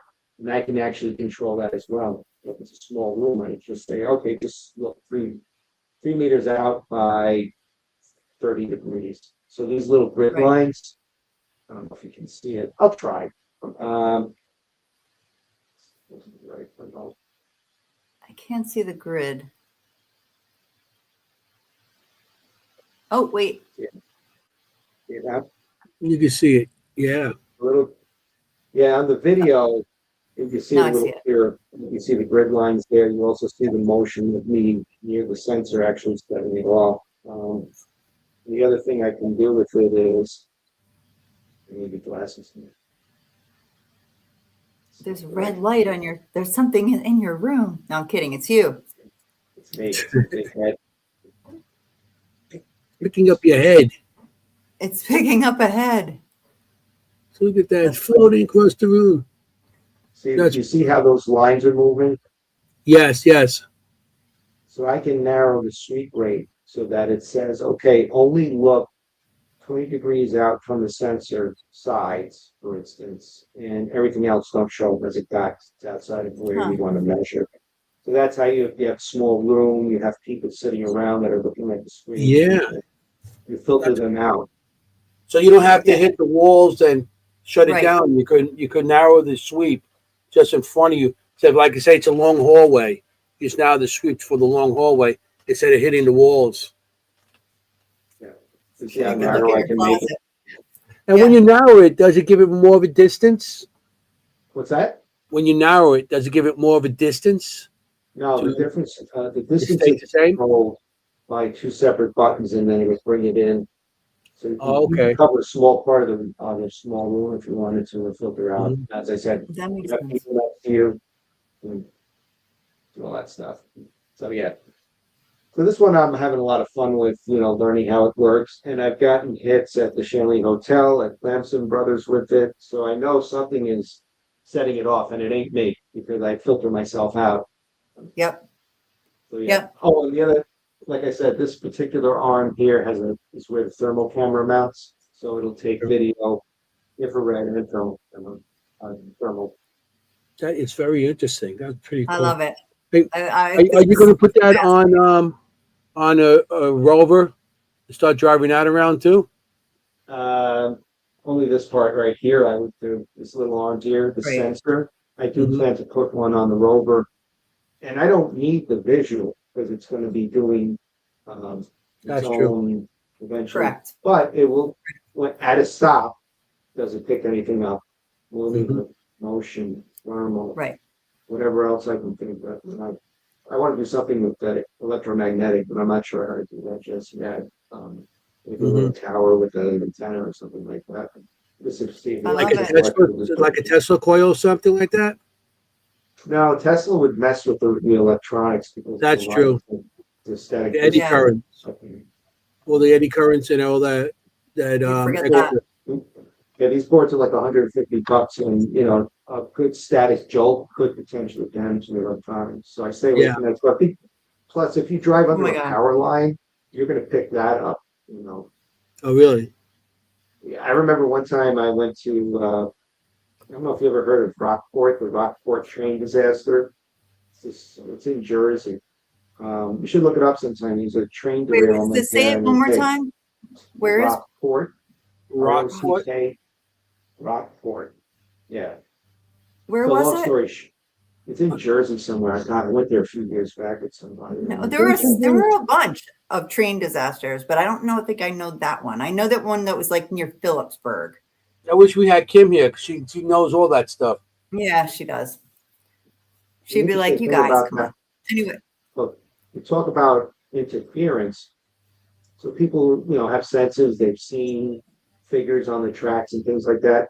I just happened to turn on an EMF meter, and the thing went crazy because right above are these high tension power lines, and it was in the high milligauss reading. I'm like, I'm going to get cancer almost anyway. Yeah. But if I was to do electromagnetic energy experiments, they're going to be totally thrown off because you're under power lines and things like that. So, micro antenna. Sure. Yeah. If you put your microwave on, it'll go up to 11. And your house is usually between 11, 8, 11 because of all the different stuff going on in your home. If you have it on. Higher than that. Yeah, well, it's depending what you have. Nowadays, with everything that has, you have in your home, between TV sets and everything. Everybody has a TV set now. They got like 10 TV sets, and that goes off also. But yeah, it's for sure.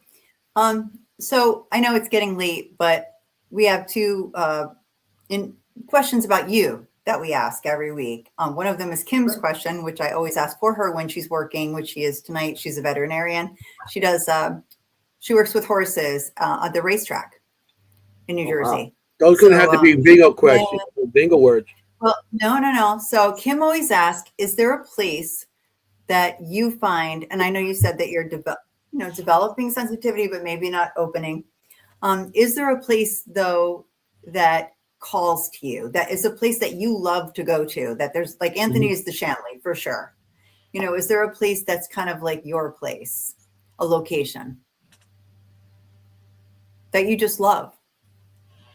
Say the Shanley too. I mean, because I've spent a lot of time there, and Bill Helms does his sessions. He's trying to connect with people there, and he has like a whole journal of notes that he thinks he's speaking to not the same things. I'm going to say he is speaking to an entity there, Fluffy, who was a gangster, right? I mean, he was just this. It's like, I don't know what to call it. It's like it's spring actuated. It's made of copper, but it's like a bobber. That's what it is. So he uses that to try to get yes and no responses. that place is near and dear to my heart because Kelly is always like very welcoming anytime I come. She's like, "What'd you bring?" Because I do help Bill, host like his groups when they're up there.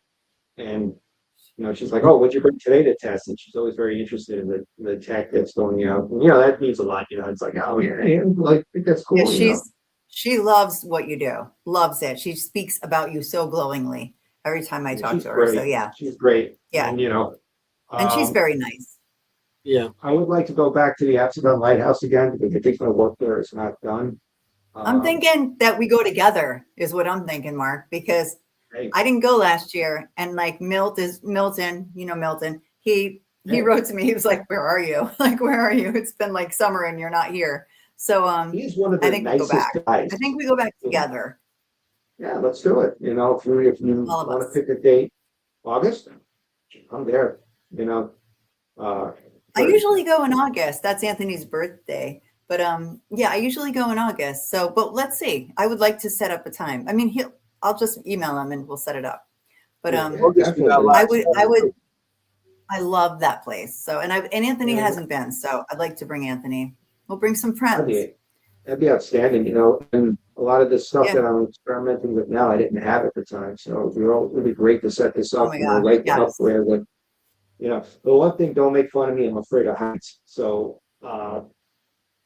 when I got there and I looked up at how high the lighthouse really was, I was like, Yeah. it's 150 miles. It's actually long, huh? And I was a little nervous climbing, but once I got up on the stairs because they were nice and stable, you know what I mean? It's Yeah, no, I think it's more than that, but yes, it's a lot. But going up the stairs, oh my God, I'm so high up in the air. But I would definitely go again because Oh once my I got gosh, up it's the there, best. Do you go out? Like I always I go went outside. outside. I did all of it. Yeah. Did you notice Yeah. all the electrical activity outside too of that place? Turn on a K2 meter or turn on an EMF detector when you're outside. The air I is did. charged in that place. I did. Yeah. Is there a naval took my- base nearby? Because I've never been there. Is there any kind of Sorry? naval base or is there a naval base or some sort of marina nearby there? Or a marina, not a naval base so much, a marina or Atlantic anything? City. Yeah. Well, you got a lot of stuff coming out of Atlantic City. That's a lot of stuff too. No, but I mean, it's right smack in the middle of it. Like literally, you go up to the top of it and you look out. It's casinos all around you. All right. It's quite a view. I think because I've been to Atlantic City, but I never. Yeah. I've seen the lighthouse, but I never. It's I so didn't know that cool. was It's one of my places, but I love it. Love it there. It's well maintained. It's also secure because let's face it, Atlantic City's a rough neighborhood. Yes. And you're off the boardwalk, but the entire parking lot of that It's place is locked fenced up. in. They have security. You get in there, you close the gates, so your car is safe. Yeah. Plus, we made a fun weekend of it. My wife came. We went to we stayed overnight in one of the casinos. We went to Hell's Kitchen and had Nice. dinner, and then we went and investigated. We had a blast that weekend. It was a lot of fun. It's fun. Yeah, I love it. Okay, so that's a deal. Yeah. So the other question is my question. And it's kind of a silly one, but I love people's answers because we're sort of compiling a list of all the guest answers. What is your go-to snack on an investigation? Smoke those. My go-to snack. It definitely like. He's got to think about it. Yeah, because what the funny thing is, anytime I go to these things, I've already eaten, and I get so into what I'm doing. Sometimes I forget to eat. But if snack foods, any type of chips, Oh my God, he forgets to eat. Okay, I have busy brain, but I don't forget to eat. I've got like 16 bags of gummy bears. Well, the full moon will tell you. Anytime I go somewhere, I'm bringing a ton of stuff. Most of it I don't use. But then I'm running around setting all this shit up so I can catch as much evidence as possible. And then the next thing you know, you start walking around, you start working with other groups. No, I get it. And the next thing you know, it's time to go home. So I get on it. a diet too. So But what would it be? Would it be chocolate? Would it be chips? Like what would it be? I love chocolate. Pizza. Milk chocolate. Okay. Love pizza. Like that's one of the things with the Shanley. They have pizza there all the time when they do the meetup. So I'm like immediately in the pizza. Chips definitely. Any type of potato chip, I'm all in. So, Love it. Mm-hmm. Love it. We get beef jerky a lot. We get a lot of beef jerky and peanut M&Ms. Peanut M&Ms, which I never knew. and I beef like jerky. the meat, the meat sticks. Those are two top answers. Yeah, But no one said cannoli except me. you're a cannoli. You are cannoli. Drink. It's water. I don't drink, but Coffee. So I know. Time to go. I mean, we're always willing to come out with you if you want, or if we have something event, we could invite you to. You know, Please join Yeah, are us, you or gonna I be at will the see you Hollow? with full moon. yeah, The I Hollow? will for see you sure. with full moon. Yes, Cool. I share this all the time. Like full moon, they're great. And the first time they asked me to help with one of their events, even though I was just kind of hosting a group while they did their initial presentation, I thought it was a Yes. great honor. I was like, wow, I'm being taken seriously for what I do. I'm always That's happy cool. to. I'm a cheap date. I don't Yeah. ask for anything. I just bring my stuff and happy to help and happy to participate. So this is a Yeah. passion for So me. It's so it's always fun I to do. think we're going to be there together in about 2 weeks. Are you going to the Fort Decker one? What's the date on that one? I No? heard Okay. that. I saw you put it on your page. That's why I thought you might be going. I must have. Okay. Oh, I think I hit it interesting because I was thinking of going. So yeah, I remember There now. you go. I, There like you I said, go. Okay. busy brain. There you go. This is Anyway, I great. thought you might be going. So I'm going to be working with them there. Yeah. Oh, that's great. Yeah. So, Yeah. hopefully I get to see Fort Gettysburg. Yeah, I would love to get this rover up and running 100% and take it down to Gettysburg. But in the future, I may move out of New York, for retirement. So I'm trying to fit in as much stuff as possible over the next couple of years before I move on. So Right. you Yeah. know, We're I can part of live here. you upstate, or because I know you're not getting in the Bronx no more. Were you upstate? Well, how you ask a New Yorker, I live in Orange County, New York, but I'm from the Bronx. So that's You're the Right. upstate. answer. Yeah, I'm in Newburgh. Yeah. Oh, you're in Newburgh. Newburgh, Okay. beautiful, Yeah. beautiful, beautiful place. Yeah. Very nice. I go there all the time with full moon. I used to go there. There used to be a 250-year-old barn we used to investigate. It was the whole property. And Yeah. yeah, we used to go there all the time. I mean, I had so much stuff there. I have drawings of a lot of stuff that happened there and a lot of evidence and stuff. And Really? the owner didn't want us to do it anymore. Yeah, they owned the property at that time, like 150 years. Their family owned that property, and Washington's been through there and everything. So Very cool. Very Talking by cool. the cantonment up in New Windsor, maybe. the what? Where? It's called the cantonment. There's a bunch of buildings there going back to Oh, okay. the American Revolution. George Washington had been through there. I'm thinking it's around there. It could That's be. where I'm thinking Yeah. it is. Yeah, it's a beautiful area. Yeah. So Anthony, I'm concerned that we're going to run out of time before putting all his information up. So let's put how people can find you. How can people find you and find your videos? Well, my OnlyFans account, just a minute. Oh. You can find me on Instagram. I have two accounts, ghost_rapport. And then there's my third paranormal page, because I didn't realize I'd be making my own group at any point. So it's third_power_paranormal. There you go. I'm on Facebook as well. So you can always drop me a line there. But I look at my Instagram more when I'm doom scrolling and reeling at night. So if anybody ever wants to drop a line, has questions about technology or anything paranormal related, I'm always happy to share. I love it. Okay. Awesome. Definitely. Just writing it all down. 2 hours. 2 hours went really fast. You were right. I'm telling you. I'm telling very you. quickly.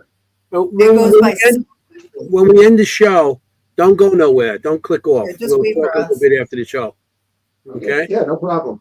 We're coming to the closing hour, which I hate. No, God. We had a lot of people in the audience, a lot of people interested in all this technology. Yeah. And it's great. I thought it was, For sure. That's why it's like, hey, we got to get Mark on here because I seen your stuff and I was like, I haven't seen it in a while, and And when I first met you, I liked the cameras you had, and it just the wires hanging out that time. Those are my early versions. Yeah, The they early were real version was sloppy. wires here hanging all over the place. But I That's thought it great. was cool how they worked.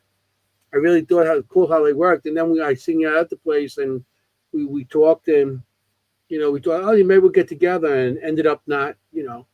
This time goes Yeah. by. Yeah, So last summer I got laid off. So, I really I took the summer off. I started working again in the fall, and I was traveling with my wife and just living it up.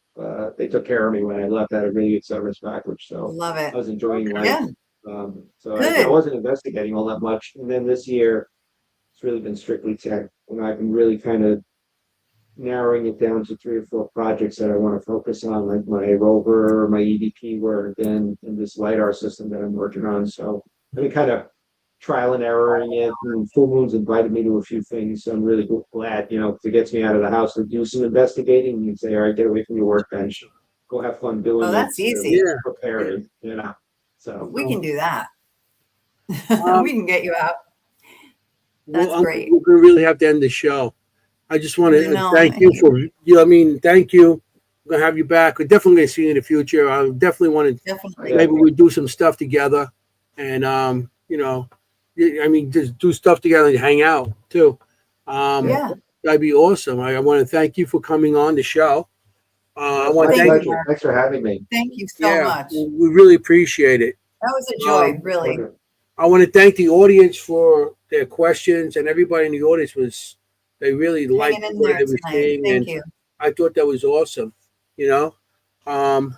So with all that said, I just want to, if you guys go on an investigation and just go, you go anywhere on an investigation, you want to be safe because you want to look for ghosts. You don't want to be a ghost. Okay. I want to say good night. Thank you, everybody. And see you next week. See you next week. Thank you, everyone. Good Good night. night. Good night, everybody. Ciao, familia. Forget about it. Hey. Bye. Bye. Hey, how you doing?